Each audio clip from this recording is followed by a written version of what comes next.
Flamingos are born gray. The pinker the diet, the pinker the bird.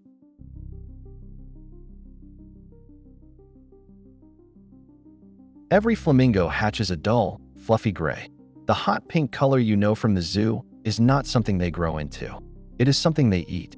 The pigment comes from the food in the salty lakes where they live, and if you take that food away, the pink disappears within months. The bird itself never makes a single drop of pink.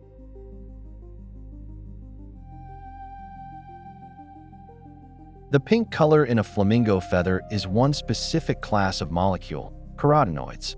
These are the same red, orange, and yellow pigments that make carrots orange, tomatoes red, and autumn leaves gold.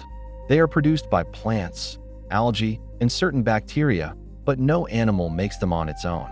Animals can only get carotenoids by eating something that already contains them.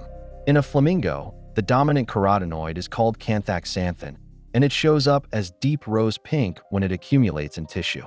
There's also beta-carotene from the same diet. Once the bird eats and digests its food, enzymes in its liver break down the algae and crustaceans, free the carotenoid molecules, and ship them through the bloodstream. From there, the pigment gets deposited directly into growing feathers, the skin around the legs, and even the lining of the beak. No chemical change to the color along the way. What goes in is, almost exactly, what shows up on the outside.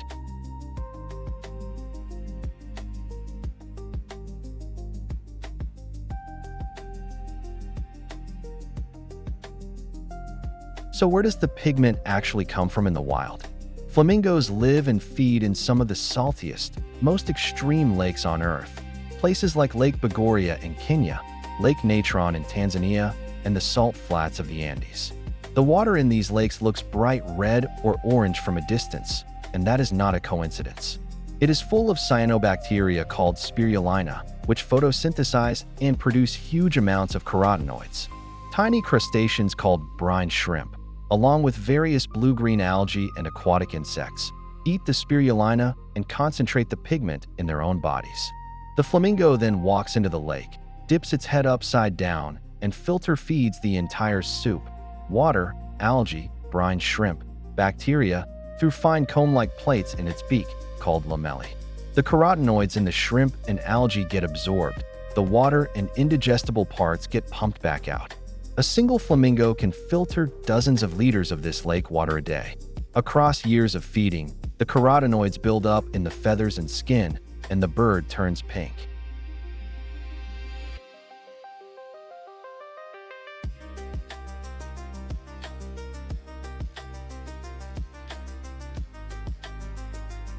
If the pink really comes from food, you should be able to turn it off, and that is exactly what happens in captivity. When the first flamingos were brought into zoos in the early 20th century, keepers fed them standard bird food, grain, seeds, pellets. Within a single molt, the birds faded to a washed-out pale white.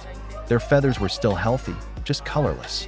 The carotenoid supply had simply stopped. Zoos figured this out by the 1970s.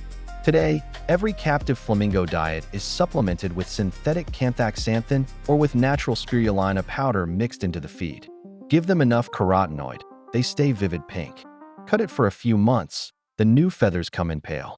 The exact same effect shows up in wild flamingos during years when their feeding lakes run low on spirulina. Those birds molt and lighter, almost peach-colored. The color is also a fitness signal. Females prefer males that are brighter pink, because a brighter bird is one that has been feeding well and competing successfully. The pigment, in other words, is honest advertising. You cannot fake it without the food.